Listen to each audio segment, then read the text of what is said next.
Hi, everyone. Hello. Happy Friday.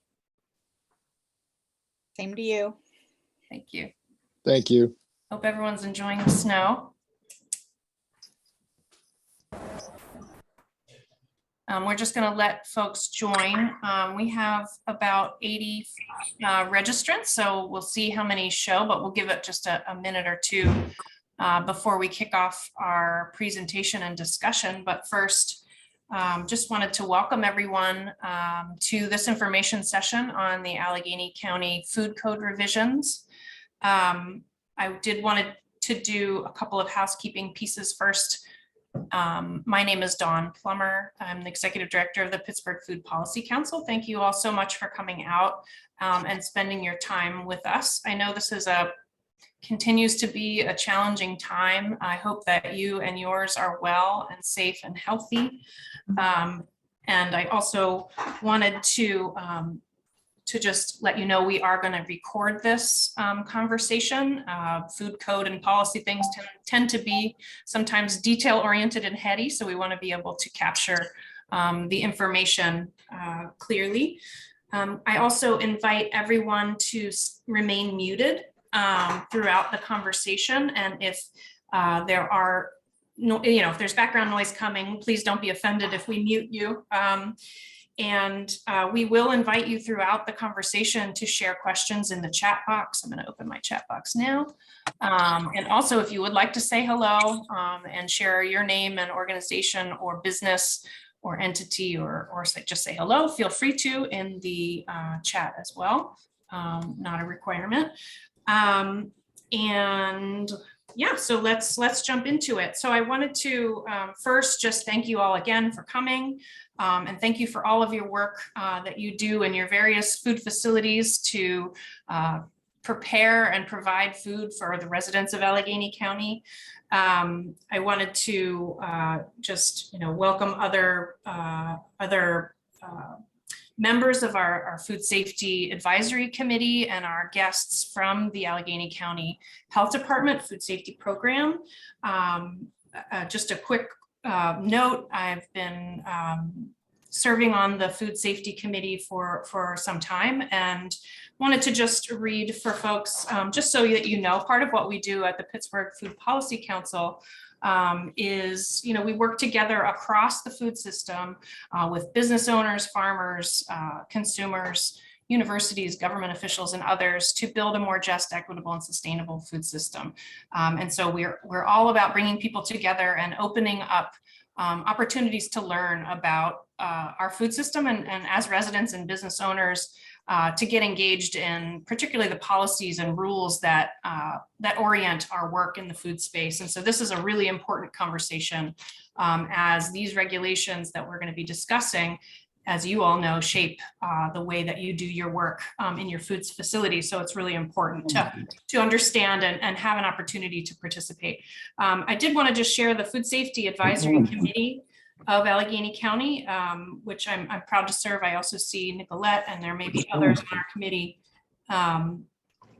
who are joining us this afternoon, but we're charged with making recommendations to the Board of Health regarding additions and or changes to food safety rules and regulations for Allegheny County. Our committee also advises both the Health Department and the Board of Health on the management of food safety issues in the county. So this is an opportunity for members of the public to collaborate with county government on these things. So let's get into it. This afternoon, we're going to be hearing some presentation information about the revisions that are being proposed, and then we'll open up for question and answer.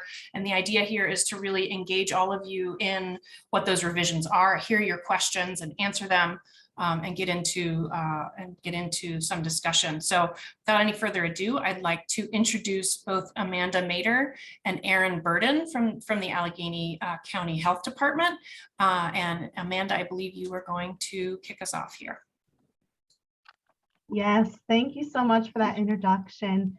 So thank you, especially to all the Food Safety Advisory Committee members and Dawn for putting this together. Very, very important for us to have help with not just promoting this session, but also for us to really help and receive help with engaging a larger audience and industry members across the food industry to promote these updates with Article 3. It's extremely important for everybody to know, what the notable changes are that are coming up in the regulation, and to also let you know how to submit comments, from the public and from industry for us to then respond. So our basic goals for today will be to reinforce how to submit your comments, and we'll also give you a brief introduction to each of some of the notable and significant changes in the proposed updates for Article 3. And then we also will be trying to respond to as many questions as possible. So if as questions come up, please feel free to put them in the chat. We will keep track of them and then answer them at the end of the session. So just a brief introduction to the timeline for the public comment period. So the public comment period began on November 12th, 2021. The Board of Health approved the comment period to be longer than usual for 75 days. So the end of the comment period is coming up on January 24th at 11:59. So you have up until the end of that day to submit your comments. We will receive comments by email at publichealthcomment@alleghenycounty.us. You can also submit written comments by mail by sending them to our downtown office to the attention of Article 3 comments. And we do have a document that does outline all of this. It has the address of where to submit your comments in writing if you would like to do that, available online. So we can absolutely share that out as well. And then the third way to submit comments is at the public hearing that will be on January 20th. It's at 5 o'clock. You do have to register in advance.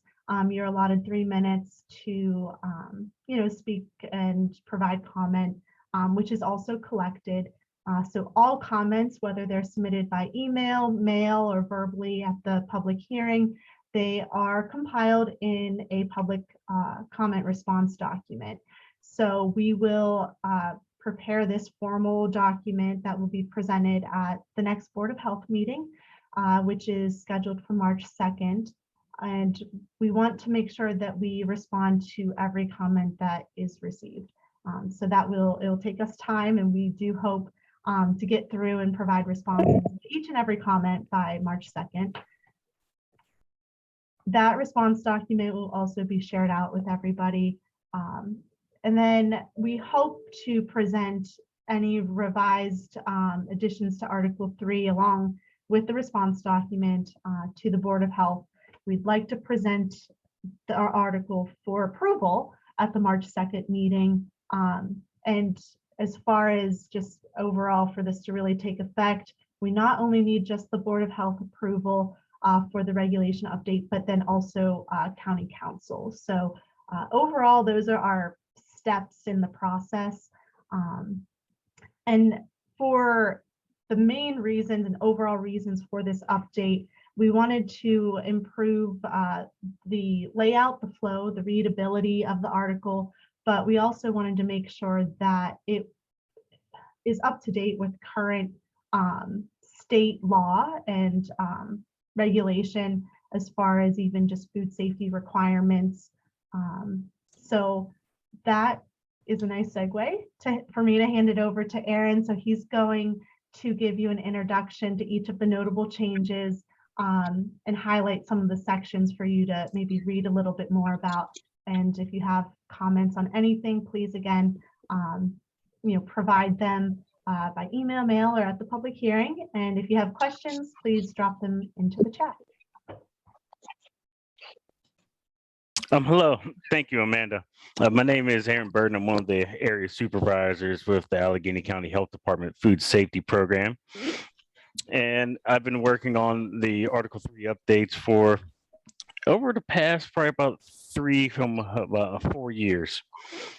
So these are a lot of the basic changes originally started where we needed to actually update the code to the current regulations issued by the state and adopted by the Commonwealth of Pennsylvania. That is the FDA Food Code, which has been adopted as the rules and regulations for food safety throughout the Commonwealth. But then as we were doing that, we actually took a deeper dive into it and said, okay, instead of just changing all this data and just pushing it out there, let's try to make it better for the end user. We want it to be more clear, more easily to actually understand and to actually find the information. So what we've actually done is we've actually done a complete reordering and reorganization of the document itself. We've added different headings. So if somebody wants to find all the sections that discuss equipment, utensils, and linens, they can go to that specific section of the document and then find the specific sections in there. Mainly, a lot of this was done for ease of use and in general to improve readability. So that's the basic overview of some of the changes. Some of the more specific ones that I'm going to get into is first our classification structure. Currently, right now, the food safety program has around, I want to say 56 different category codes for food facilities. And they're all dependent on what the facility is actually doing, how they're operating, and a whole bunch of other different factors. What we're trying to do is we are going to actually simplify this. We're going to simplify it into 4 different classes, all based off of food safety risks. So our class 1 facility are going to be those facilities that are only handling prepackaged non-TCS food, or prepackaged food that does not require refrigeration for safety. Our class 2 facilities, these are going to be the facilities that also still only handle prepackaged food or commercially packaged food, but it includes the TCS food, or the food that requires refrigeration, such as milk, eggs, and a lot of stuff you would see at a common CVS or corner store. Our class 4 and our class 3 and class 4s, these are going to be the bulk of our food facilities. These are going to be mainly our restaurants that are actually preparing food. And depending on the different steps or their procedures, based on their imposed health risks, they will be either a class 3 or a class 4. Now, there is one special caveat with the class 1 facilities. These facilities will technically no longer get a permit, but they will instead be registered. This is meant so we can actually comply with the Commonwealth of Pennsylvania, some rules and regulations that they have regarding these facilities. So the class 1 facilities, which again are the facilities that are only selling prepackaged non-TCS food, or food that does not require refrigeration, they will be registered instead of permitting. The procedure for registration and permitting will remain relatively the same. One of our plans is to actually possibly have a different placard for these facilities that are actually registered, but that's all still in the works. The facility, just like a regular permit, would still apply and pay for an annual fee, and they're still subject to routine inspections.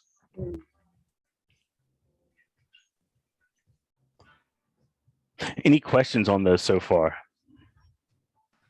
There's a question in the chat from Jamie Moore. If a restaurant wanted to prepare food, chill it, and then sell it, would they fall under class? Is that 4? Based off that information right there, I would more than likely say yes.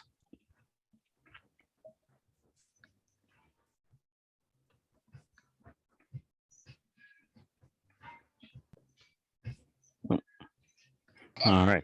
Now, moving on. Also, with the classifications, with the 56 different category codes, we had a plan, or we had a fee schedule that was around 117 pages. We are looking to simplify that as much as possible. So what we're going to do is we're actually going to have new permit fees and applications for all of those classifications. Also, the class 1 registration, that would be a new fee since we currently don't have a registration.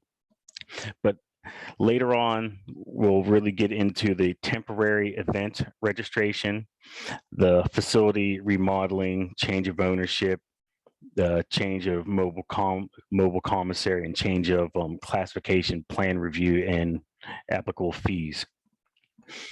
Mainly our goal, once again, with the new fees is going to be to simplify the process. Once again, having a fee schedule that is upwards around 117 pages is not workable. That is not sustainable. So we are getting rid of that, and we are going to redo that. Now, I will say the Article 3 proposal is not directly tied to the new fees, but they are connected. That's why you will not see any fees actually inside of the Article 3. Those are still being developed separately. But we did want to mention that is going to be a result of the new change of the regulation.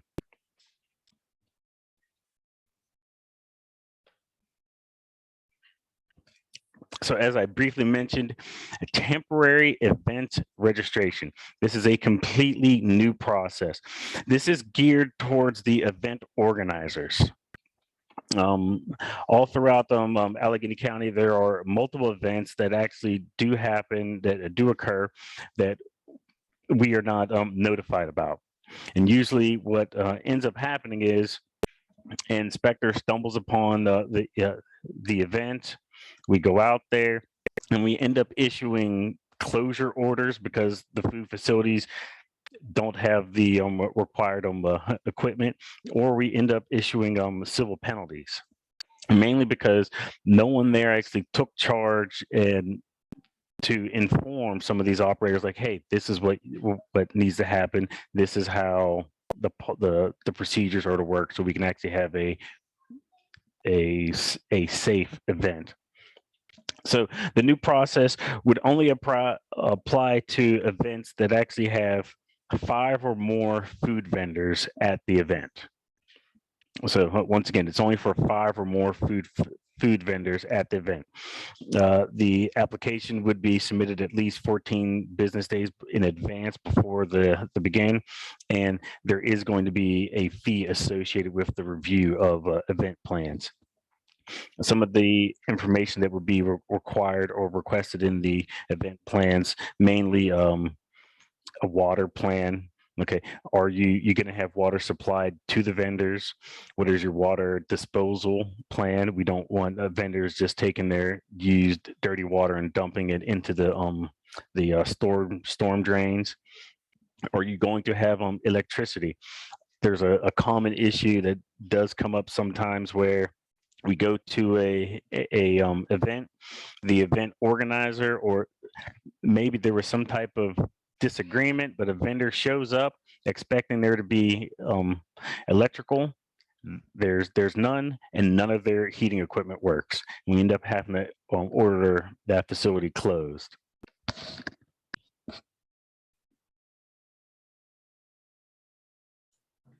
We do have a few questions in the chat. Yes. Okay, there is one from Monica. What if the health department is backed up? Will there be a way to ensure the permits are given to the vendors in time for the event to happen? Yes, that's one of the reasons we would like for the applications to come in at least 2 weeks or 14 business days prior to the start of the event. Yes, and there is a simplified process that is in the works right now to really streamline this process. It should be available for fish fries coming out probably next month, but more information will come on that simplified process. Great. Another, Unless Amanda wants to add any more. Yeah, the only thing that I'd like to add is that we're trying to move the process online to make it more available, the application process a little more streamlined, so you could receive communications electronically. You could receive your permit electronically. There'd be less delay for when a temporary food facility or seasonal food facility would even receive that permit. You wouldn't have to wait for it to be either hand delivered by us or wait for it to be mailed to you. So we're hoping to launch that as soon as possible this year. Another question in the chat was from Nicolette Spudik that says no registration is needed for events with 4 or less food facilities then? Correct. Or I guess food vendors, okay. And then I think there was another one. Is there any way that we can open the conversation up to sustainable and green waste plan with regards to temporary event registration?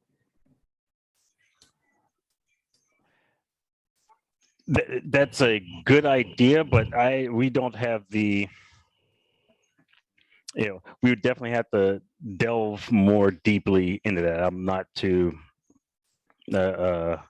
familiar with some of those topics. And that is definitely something that would be a great comment to submit officially and formally through the public comment process. And that would give us the opportunity offline to dig into it a little deeper.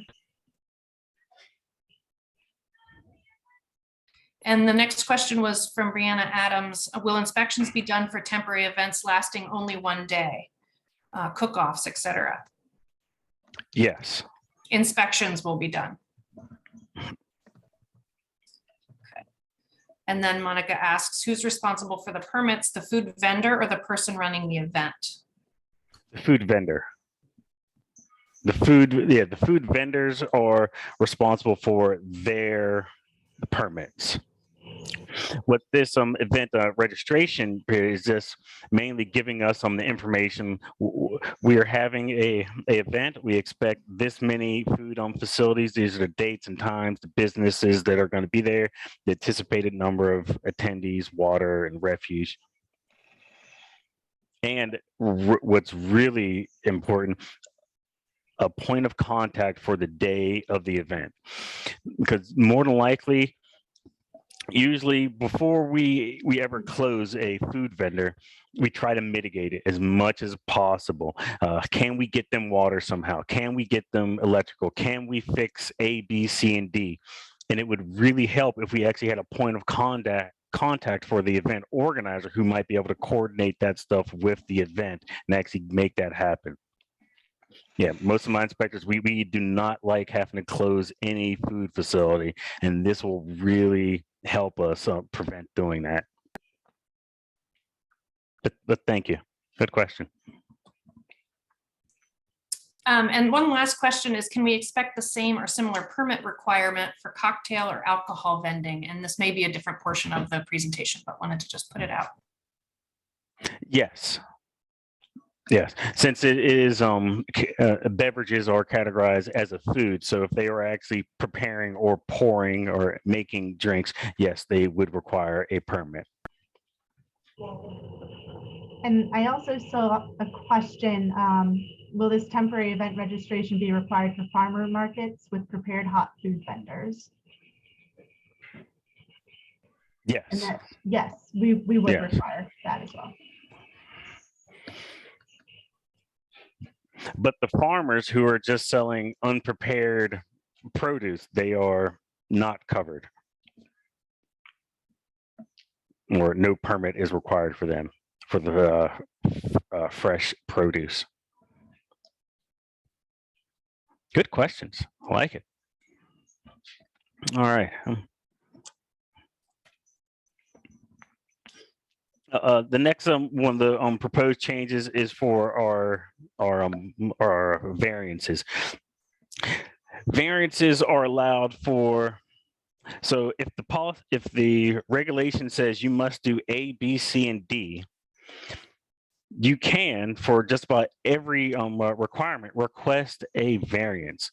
But for the variance for the variance to be approved, you have to prove that there's no potential public health hazards.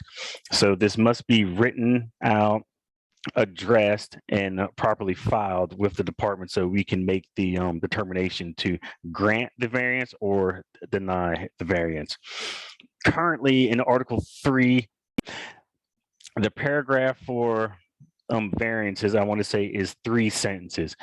And it really doesn't give many operators any information on what is actually needed inside of the variance request. It's very bland. It doesn't draw it out. So what we're actually doing is actually expanding it so we can tell people, okay, this is what we need for a variance. If you can properly give us all of these items, I think there's actually 5 of them, then we can properly actually analyze your request and then either approve or deny. So that's what the change for variances is. Any specific questions on variances?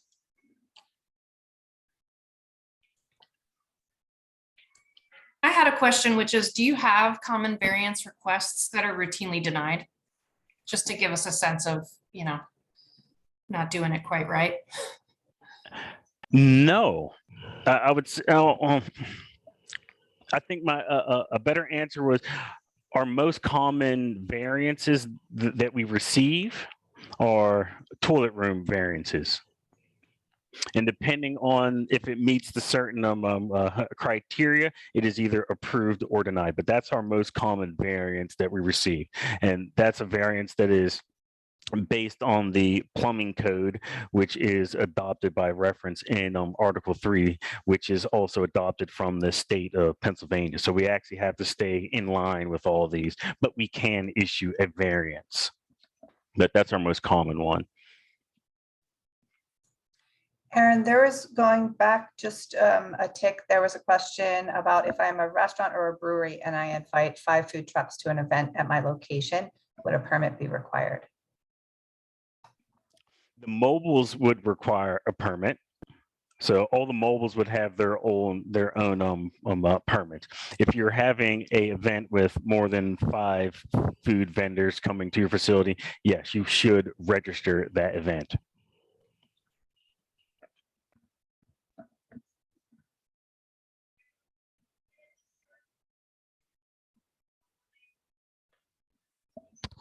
Well,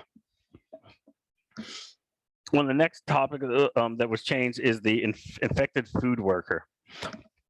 I don't know if anybody has ever really delved and really read into some of the requirements that are required in the FDA Food Code for restrictions and exclusions.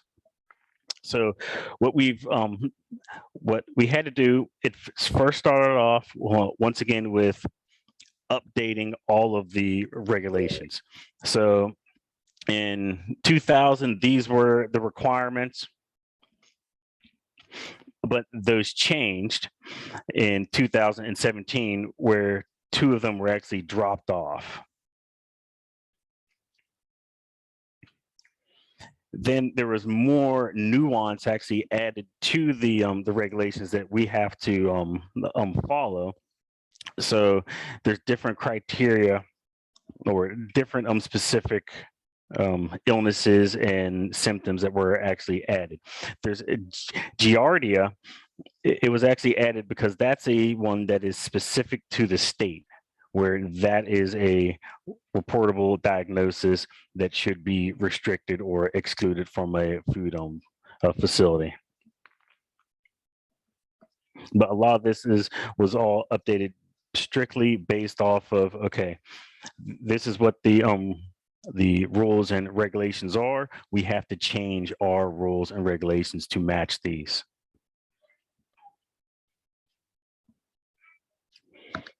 All right. This one is, we also do receive a few variances for pet-friendly establishments. So the goal of this was actually to, instead of going through a variance process, let's put all of those requirements that we will approve a variance for and put this directly into the regulation. And we did it in such a way where the requirements actually inside of our regulation do not contradict any of the regulations that we have to follow, which would trigger a variance. So what we are establishing some of the guidelines for pet-friendly food establishments, mainly for wait, what do I want to call it? What's the name? Not like a dog part. Amanda, I'm losing my train of thought for the pet-friendly areas. Like an outdoor patio, like a pet-friendly patio. Yes, that's exactly what it is. Yeah. Yes. We can do this and not strictly contradict some of the other rules and regulations, and eliminates the need for the lengthy variance process. And it also puts all food operators on equal footing. And what I will mention is that it was brought to our attention that this really needs to be hashed out and clearly put out, that we are not saying that pets are allowed in food facilities. What we're saying is, if a food facility wants to have an outside patio, a pet-friendly outside patio, if they meet these requirements, then they can do it. Not that everybody can bring their dog into the bar and sit their pet chihuahua on the bar counter. That is not what we're saying. Now, it was also brought to my attention that some food facilities really don't like this, only because they're going to end up getting more comments from their customers saying, well, this bar allows me to bring my dog outside to the patio, and why aren't you? We are looking at ways how we can possibly mitigate that. But once again, this is mainly for ease of the operators that want to do this and eliminate the need for variances. Any questions on the pet-friendly establishments? Yeah, I don't see the chat number going up. I have a question. How would you know, so to mitigate that issue, will facilities need to say this is a pet-friendly patio? Oh, Yeah. oh yes. So there are. Okay, I don't have all the requirements up right now in front of me. I'm looking at this, but one of the requirements is to actually have signs on the doors say, okay, this is a pet-friendly area right here. If you please report any bites or A, B, C, and D to the local health department if you witness any of these. What this does not apply to, which is something that a lot of people do get confused, is with service animals.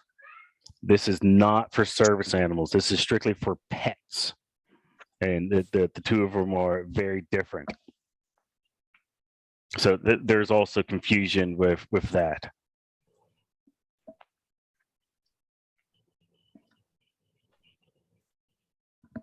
All right. All right, donated foods. So it was brought to our attention that donating foods is legal, but there's many food facilities that don't do it strictly because the health department or their local authority hasn't put out any guidance on it. So even though it is legal, a lot of health departments in other jurisdictions just give it a hands-off approach, saying, you know what, it's legal, I'm just not going to deal with it, just let it go. And it actually does have a counter effect where food facilities, well, there's no direct, well, the health department isn't directly telling me I can do it, so I'm not going to do it. So that was the goal of this. The goal is to let them know, like, yes, you may donate food.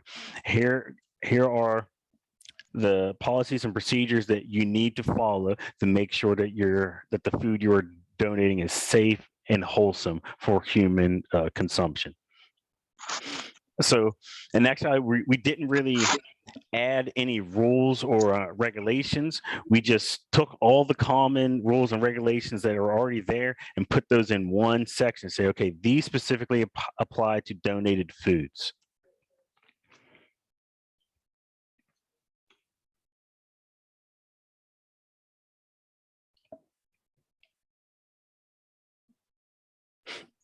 Any? Yes, I was anticipating questions on this one. Well, going back to, I think the pet patio, there's a question. I think this is in relation to that. Monica, correct me if I'm wrong, but is there a size requirement? Does that mean like on the dog, like a size limitation on the pets? Yes, it does. I should hope not. No. Okay. No, not in. And then another question about with regard to donated foods, who can the donor be? Anyone, or does it have to be businesses?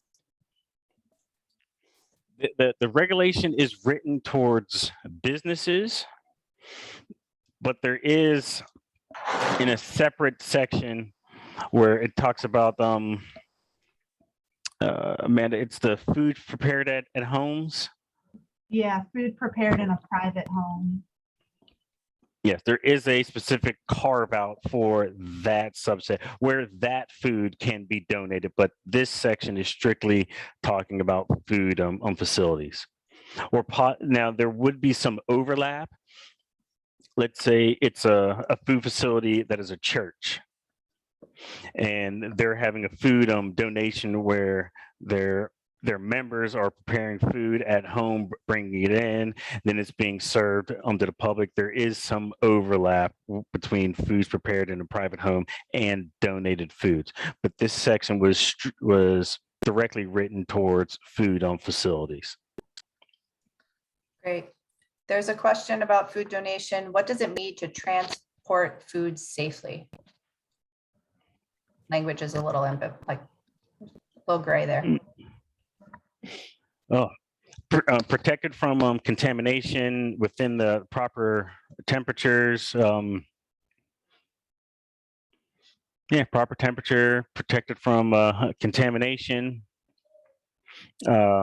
Case in point, you don't want to have open food in a truck and there's a dog sitting next to it. That's a contamination issue.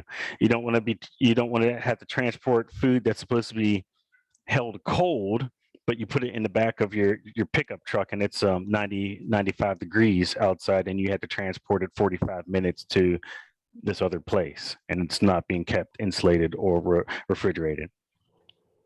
But I will make sure that those that in the regulation, I'm pretty sure it's drawn out a little bit more than what's in the presentation. But I will double check that. And there was a question to build off that about asking to be more specific about proper temperatures. So cold food should be held at or below 41 degrees Fahrenheit.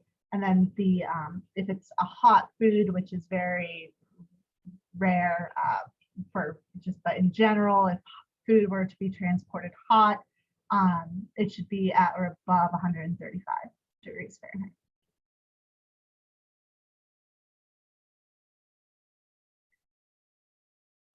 The next question was, is there any specific regulation about the containers that the food needs to be in?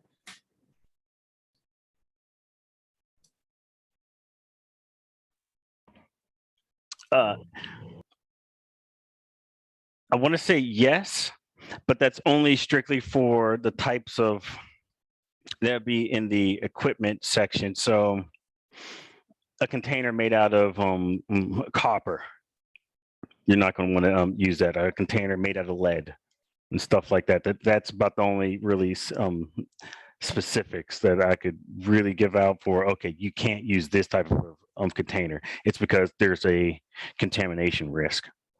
Or if you have a acidic food, you don't want to put that inside of a galvanized metal container. Great.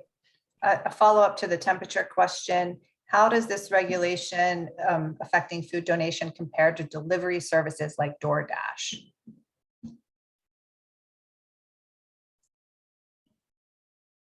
Now, facilities like Doordash would not be covered under the Bill Emerson Food Donation Act. since that's not a food that is being donated. That's actually a food facility delivery service.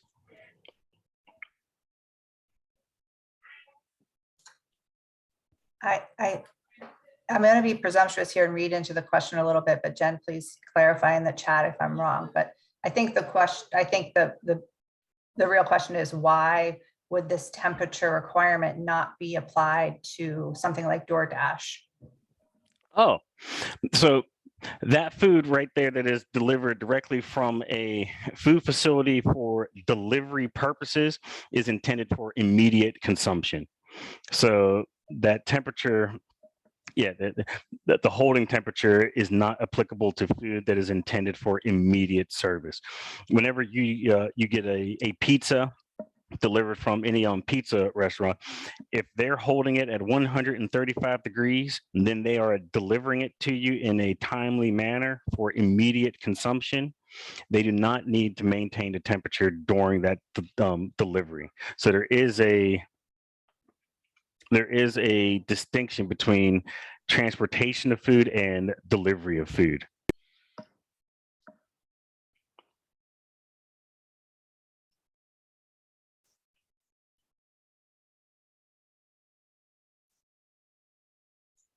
There's a couple more questions. If a group of people get sick off of donated food, who is held liable for that?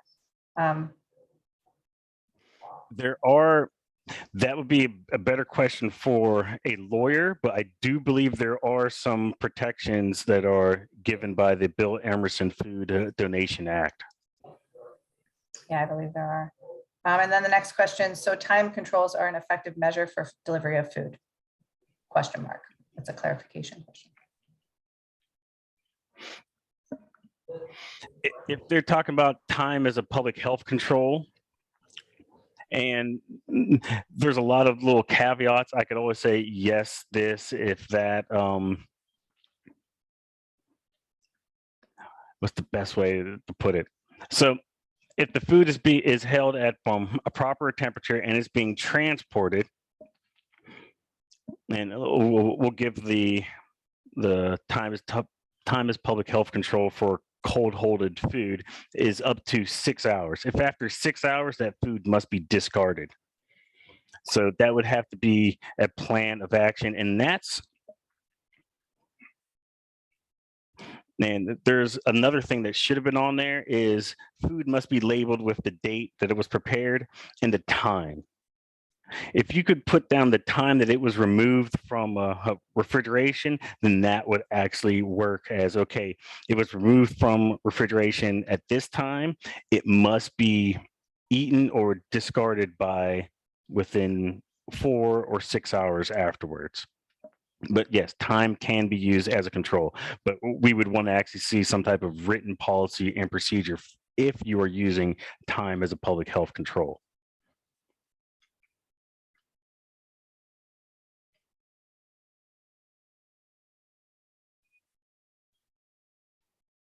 Looks like Jen also added PA has a liability protection for donated food. So kind of even beyond the Emerson. Yes. All right.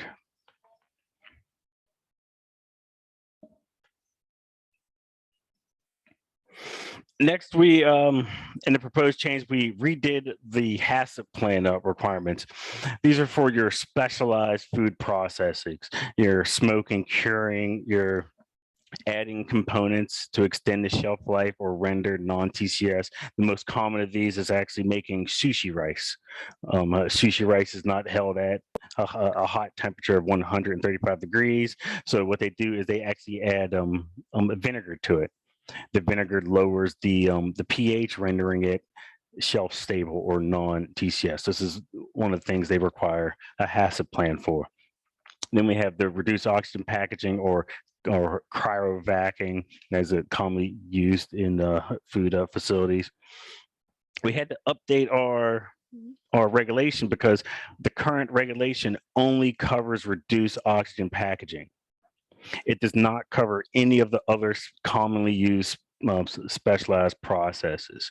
So we expanded it to give a more general overview of, okay, these are the requirements for a HACCP plan. Any questions on HACCP plans? This is one subject I can actually talk for days about, but I don't expect many questions. All right. Another upcoming new trend are the self-service food facilities. I'm pretty sure everybody has seen one or two of these in and around Pittsburgh. And mainly the goal of this was to actually, they always required a permit, but it really wasn't easily identifiable in the regulation. So we carved out their own little section and we put those requirements in there. Most of the requirements are directly from the FDA Food Code, which has been adopted by the Commonwealth of Pennsylvania. So the facility must be permitted and inspected. The food must be in tamper evident packaging. Mainly, you can tell if somebody has actually opened the packaging or not. And there must be some type of business contact information for the consumer. So the consumer needs to know, who do they contact if something is wrong in this facility. Also, that also helps us out so we know who to contact if there's something going wrong in this facility. Some of the equipment requirements, they're all directly from the FDA Food Code. Automatic shutoffs for all the vending machines that have time and temperature control for safety food or food requiring refrigeration, self-closing doors, mainly so if the temperature for some reason increases way too high above that 41, the machine basically shuts down. And the machine will not vend anything until a service technician actually comes out there and services the machine. So that's a safety requirement that's for all these types of vending machines. Any questions on the self-service food facilities? There was one question about HACCP plans. Oh, yes, thank you. Yeah, I'm not sure. Do you have current HACCP plans? I think there might be a little bit of a typo. I'm not sure. How will you catch up with them? Do you approve the plans or acknowledge them? Brianna, do you want to clarify? Wait. Do you have current HACCP plans, many facilities, or how will you catch up with them? Do you approve the plans or acknowledge them? So No. I would say that we do have HACCP plans for current facilities.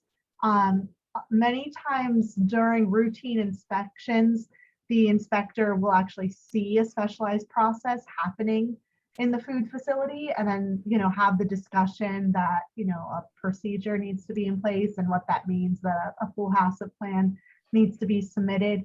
Then we do review the plans and make sure, and it kind of like that acknowledgement, but we want to make sure that they meet necessary requirements for safety in the retail setting.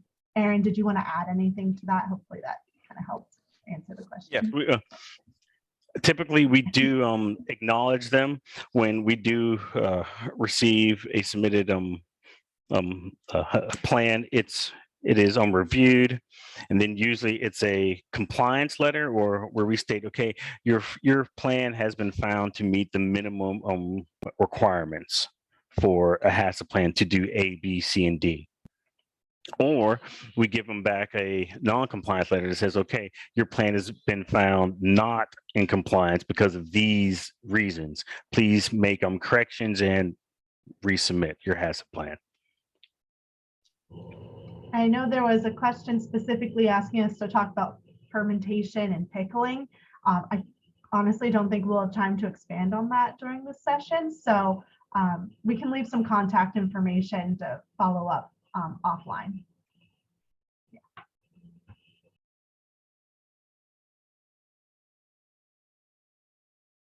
Yes, I will definitely put my email in the chat before we end.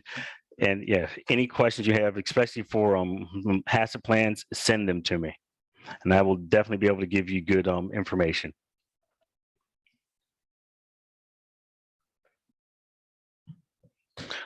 Another up and coming situation are shared kitchens. Mainly by our definition, it's going to be three or more food facilities proposing to operate from a single kitchen. And actually, this is the picture you're actually seeing. I don't want to advertise for them, but it's a fairly recent shared kitchen on the north side. So what we're doing for the shared kitchens is we're actually specifying some of the requirements and responsibilities. So what requirements are going to fall on the primary permit holder? Is the person who owns and operates the actual shared kitchen space. And what are the responsibilities of the shared kitchen user? And how do those two mesh and actually meet up? There is some overlap with some of these responsibilities. Let's say a shared kitchen user, we inspect them and they're using a piece of equipment that is broken or is not serviceable. That violation would be cited against them and the primary permit holder.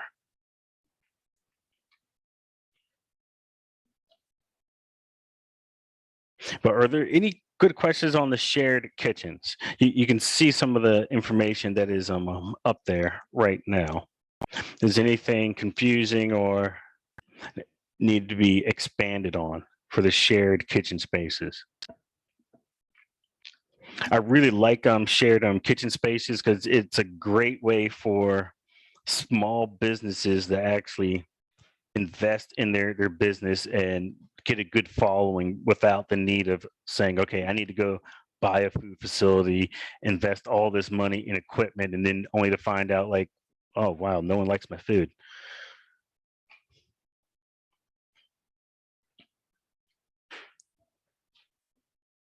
All right, doesn't look like any questions on the shared kitchens.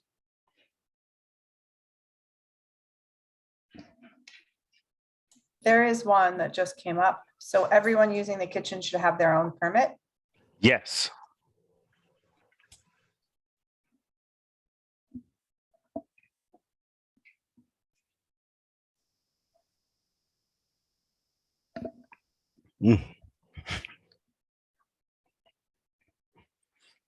Follow-up question is, how far back does the use log need to go?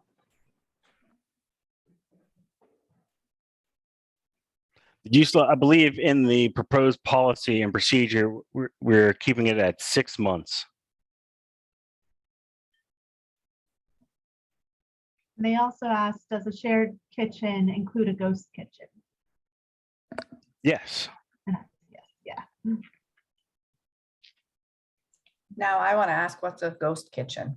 Just in case there are other people here that don't know.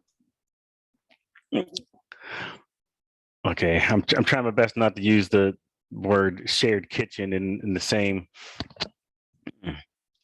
A ghost kitchen it's a food facility that primarily does deliveries.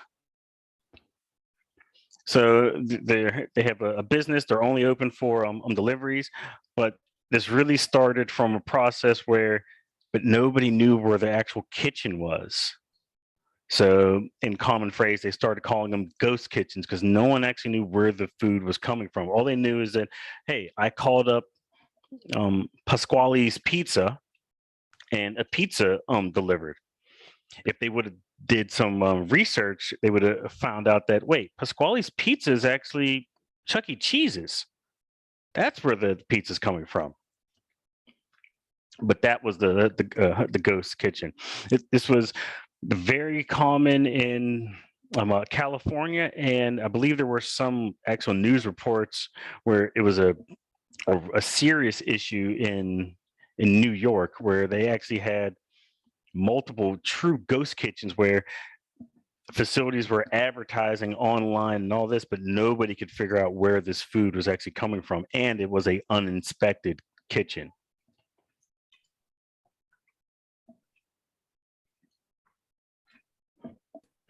There were some additional questions about the shared kitchen log. How detailed does that log need to be? And is there a kind of, is there a form or, template or something that needs to be followed? We will be providing a form and a template to be followed, but mainly it's this shared kitchen user used the kitchen on this date. Okay, they were here on this date. And mainly that is really for the food facilities that get a shared kitchen permit and then they never use it and they cook all their food out of their home. And whenever we say, okay, we need to do an inspection, that's the only time they actually show up at the shared kitchen.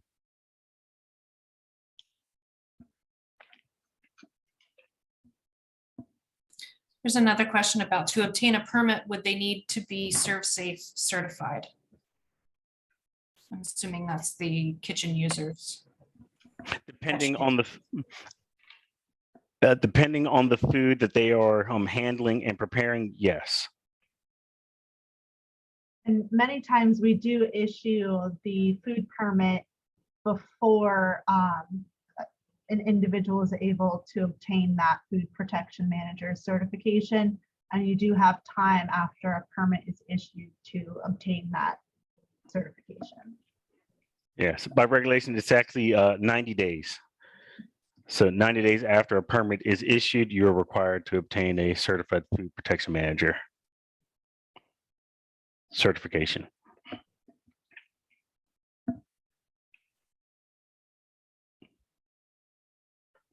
All right.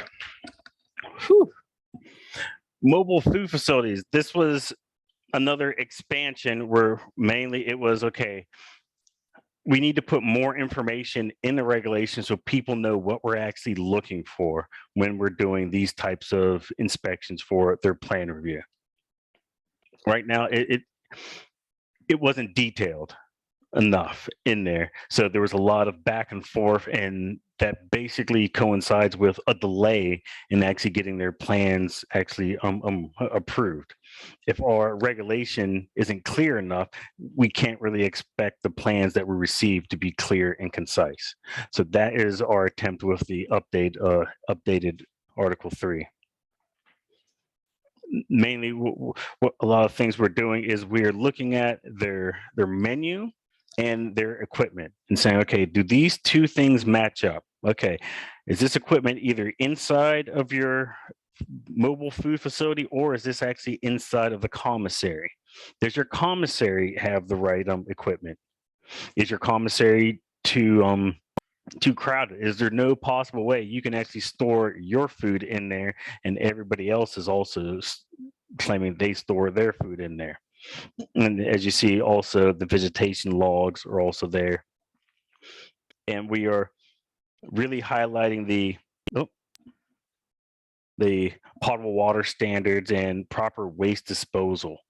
The most common reason a mobile food facility is shut down and issued a closure placard is because of water issues.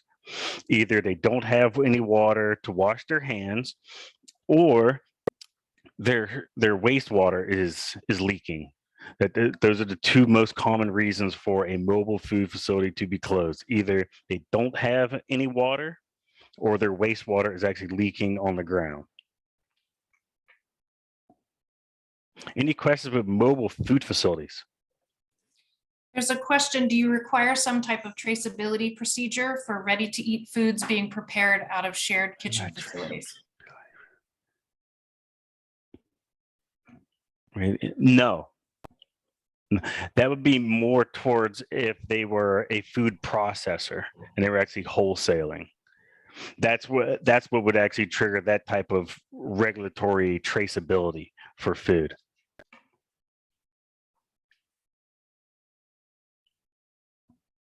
And there's a question, does a hot dog cart need a commissary kitchen? Yes.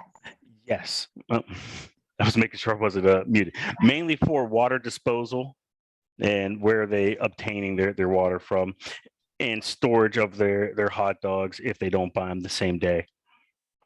and really any other supplies that they may have, stored. Some even do some additional or advanced food preparation, even, cutting onions or peppers in advance of being out, in operating in the field. So. Yeah, I've seen some very intricate and fancy hot dogs made out of hot dog carts. It's not just a simple, just gonna put the hot dog on there and piece of bread. Yeah, there's a lot of really good food facilities out there making interesting food.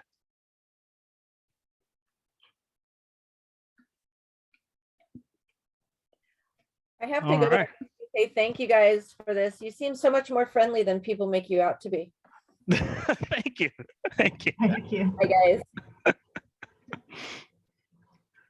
All right, I'm gonna hand it back to Amanda. She already covered most of this stuff, but she can re-hit it. Yeah, so I just want to mention, if there was a question that we missed, or you don't think that we fully answered, or if it led to more questions, even after discussion amongst yourselves, please submit those as public comments. We definitely want to hear from the industry and all of you. You work in and around these regulations day in and day out, so we know that they do truly affect you on a very intimate level. So please send your comments in and we will respond. Again, the timeline, thank you, Erin, for putting that up. We are still accepting comments through January 24th, and then we will be submitting our responses at the Board of Health meeting on March 2nd. Aaron did share his email address again in the chat for anybody who would like to reach out to him about HACCP and specialized processes. But we do hope that a lot of the changes are positive, and we look forward to internally trying to plan and change and train, implement, and do obviously additional outreach if and hopefully when any updates are approved. So thank you, everybody. I appreciate your time and being here. And we do have till 3:30 this afternoon. So if there are additional questions, I don't know. I'm hoping that you both have extra time if there are straggling questions or questions that weren't covered in the presentation, if we could invite those. I think there's one that came in. Let's see, one more on food donation is if there is time, right, okay. So would donated prepared and packaged salad with a sell-by date also require a prepared on date to be donated?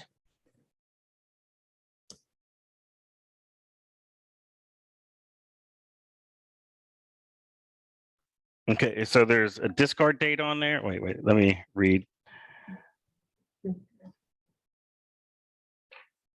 It depends.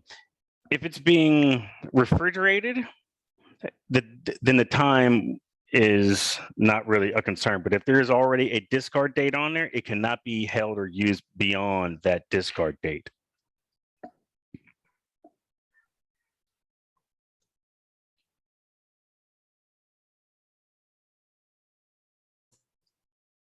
Are there other questions?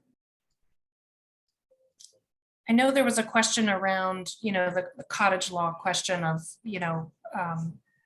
making food in a private home and for sale. And is that the regulation, the way it's written for our county code, is that in alignment with the state code? Yes, so and I think we may have some of our the state counterparts here as well, but the limited food establishments, so that is the part of the state law that is being referenced in our section for food being prepared in private home. There are several requirements for you to have a registration through the state, and they have a full application to fill out. If you do receive, that registration through them, then we do recognize it in Allegheny County. It extends to food being prepared in a private home, but also in residential style kitchens. In some instances, like a church location, may have a residential style kitchen. But there are very stringent and very clear requirements as the type of food and, also, about pets being in the home. So we can definitely provide information out to refer you to where that is online.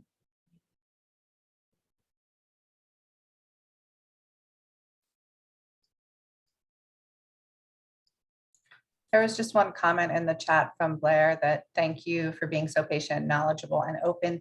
This was really insightful, and I even enjoyed myself! Exclamation point. Thanks for spending Friday afternoon with us. You're welcome. Actually, I keep on every time I give one of these presentations, I always tell everybody, we want your comments. Without your comments, see, we are attempting to make a better product for everybody. So we need the comments so we can actually address things that, for some reason, I don't know how every single food facility operates, their needs, their concerns. I can only guess at half of them. So we need the comments so we can actually provide you with a better document. So thank you for all the comments that I hope to receive over the next couple of days. Another question just came in. Do any of the proposed changes affect food handlers located at community centers, churches, et cetera, who supervise children in after-school programs?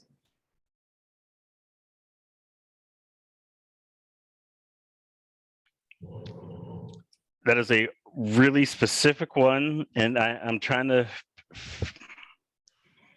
go through my head right now to see if there's anyone that's specifically going to impact them. So it probably depends Oh, on what there is degree of one. food handling too. But yeah, go ahead, Aaron. So if it is a nonprofit, they are not required to get a certified food safety manager. There goes one. Yeah, that pertains to that, to probably most of that community centers, churches, et cetera, mostly nonprofits. So it's, I had a procedural question just around, we're often engaged in kind of policy conversations and really excited about opportunities to participate in things like public hearings. And, that's the real moment to engage. I'm curious, with the presentation of the public comments and responses presented at the same time, the approval is being requested by the Board of Health, if that's going to work, because sometimes what happens is that, the conversation needs to kind of go around a few more times before you land on, a resolution between two sets of ideas or multiple sets of ideas. So I was just curious, I know time is of the essence, and this has obviously been, you mentioned, Aaron, you've been working on this for years. And so I know that the goal is to close this up, but is there a possibility of putting more space between those two things, whether that would be presenting the public document in advance of the Board of Health meeting, or holding it to the next Board of Health meeting? I know none of that is desirable, but just wanted to put that out there. Yeah, I think that that very idea is why and kind of centered around our Food Safety Advisory Committee meetings, and why we presented our schedule the way we did, to try to meet before Board of Health meetings this year, just in case that we are not ready to present Article 3 for approval at the March Board of Health meeting, and that may be delayed. And that's really going to be dependent on what the comments are and the degree of changes that may be influenced, throughout this whole process. If we feel that the article needs to be, and even the Board of Health, how they view it, whether or not we can ask for approval, or if we need to open up, any other options for, review again for additional proposed updates from what is already being proposed. And really, we just have to wait and see. I would love for people to submit more comments and to start seeing them sooner, so we could really know the scope and degree of changes that may be required or needed, or just even understanding the scope and maybe for implementation, or when changes should be in effect. So all of that still needs to be kind of hashed out and determined. And but yes, yeah, trying to prepare for this being drawn out, but also hoping that we can move forward. But the process will move forward either way. Yeah, thank you so much for that. And that sort of reminds me something I wanted to mention before, which is that the advisory committee meetings that you were talking about are public meetings. They're posted public meetings that the public is invited to join us in those. And so obviously present your comments and feedback directly to the department as soon as possible, but that's another opportunity for engagement, I believe. And those meeting dates are January 10th and February 14th, and they begin at 2 p.m. It looks like all of these advisory meetings will be held via Teams until further notice. So just wanted to share those are other opportunities for discussion. And there were a couple more questions that have come in. Are there people who can advise on the proper equipment to purchase when setting up a commercial kitchen? Juan Lacey is looking for somebody and dropped his contact information. So if there's someone who can provide that assistance. Also, are there rules that pertain to robot food delivery? I started smiling when I saw this question. Yeah, it's a discussion in our area. Yeah, so I'm anticipating this is robot delivery to a person's house. That's what so basically the requirements would still remain the same. The food needs to be protected from possible contamination from the food facility to the end user. For food delivery, transportation, then you're talking about, okay, now it needs to be held at the proper time and temperature control for that food item, but that's for other service. And if you were talking about food delivery as in inside of a food facility, actually from the kitchen to the actual table, I do believe there's one food facilities in the North Hills that actually does have robot servers right now. I think they have 2 of them. And I think they clarified their question asking about delivery directly into the home's refrigerator. Still, it would really come down to just the public or the food safety concern. And my only food safety concern would be for delivery is protect from contamination. And temperature maintenance, Yeah. if it does require temperature control. Yeah, because into the refrigerator, then it's not intended for immediate consumption. So then now the temperature needs to be maintained. Good question. I do wonder if, since we do have a little bit of time, if we could return to the preservation and pickling question, if there are HACCP guidelines around that, or if that's, if that might just be, yeah, just curious if we wanted to cover that. That might be a little bit too in-depth, but what I can do is I will share in the chat. I will look it up real quick. My source for a lot of the rules and requirements for those specialized procedures are directly from the PA Department of Agriculture, and I will share their link in the chat. That's great. Thank you so much. I have to say, for as intricate as this stuff is and detailed and how many people we have on the call, this has been like really great. So thank you so much. Like getting, questions and answers and engagement on this is really important. So thank you all so much. Are there any other questions?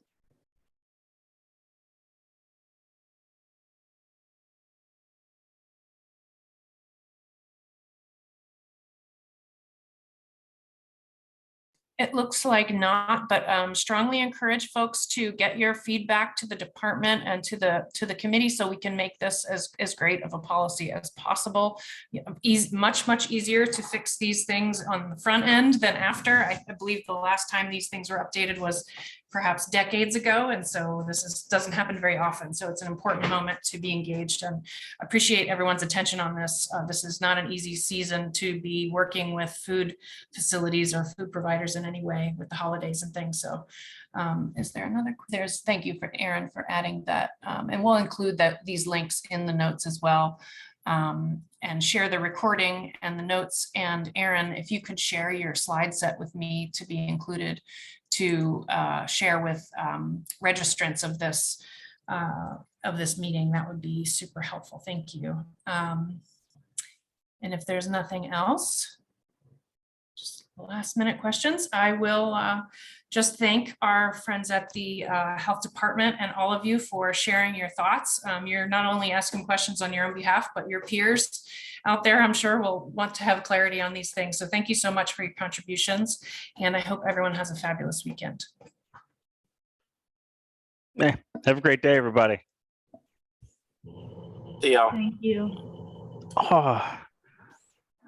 Oh, Ben was on there. I was gonna let him know. Yeah, I steal all the stuff from your website. Who's that, Aaron? Ben he works with the Pennsylvania Department of Agriculture. Oh, cool. Okay, good. Yeah. I Yeah. believe Stephanie Smith was on the call too. So, Okay. yeah. Thank you all very much. Yeah, thank you All so right. much. Have a great All right. afternoon. All right, I'll get that slide deck emailed out to you. Much appreciated. Bye. Welcome.